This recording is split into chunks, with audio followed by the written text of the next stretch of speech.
and what made them so awesome. As I said earlier in the video, Halo was heavily inspired by Doom, one of, if not the most influential first-person shooter game ever made. The core principles of both games rely upon a cast of enemies that have unique, consistent, and predictable behaviors, which can be learned by the player. The enemies combined with the design of the levels and weapons is what makes up this beautiful dance of gameplay. Take grunts for example, they're cannon fodder that roam in packs. Almost every strategy for killing them is viable, getting up close with a melee, using grenades, firing from long range, or using the standard assault rifle. They can carry heavy weapons on occasion or deploy turrets, flee in terror, toss grenades, or become suicidal. All of these behaviors are predictable through audio and visual cues. Everybody duck! But if you do get careless or allow them to overwhelm you, they will take you out. Elites are basically your equal. They're smart, cunning, use all sorts of weapons, throw grenades, hide behind cover, dodge, roll.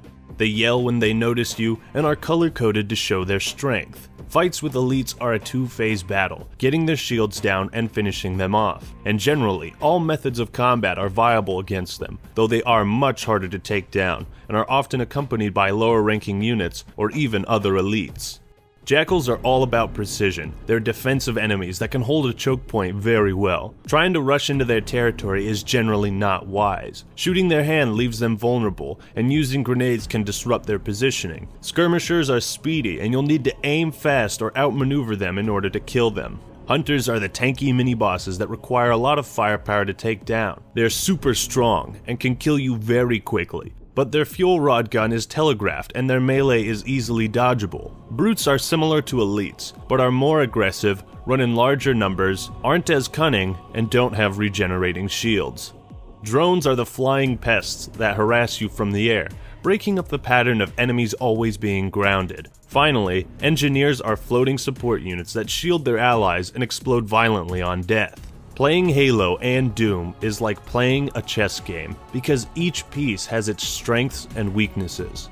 Picture your pieces as the weapon sandbox, your allies, and picture the opposing side as the enemies you fight. Playing chess is about more than having the strongest pieces on your side. It's about strategy. Do you take out the pawns first to make it easier to take the bishop? Or do you focus the bishop so the pawns are left in the open? With chess and Halo, there's seemingly endless ways to win the game or beat the level. No one strategy is always the best strategy, and that's a good thing, because it means you have to think your way through each encounter in order to succeed. Good strategy is rewarded, while bad strategy is punished, creating a fair, balanced, understandable, and challenging video game experience. Just as a chessboard offers many ways for pieces to move, so too does the level design allow multiple paths around most encounters, and each level gives you a wide variety of tools to do so.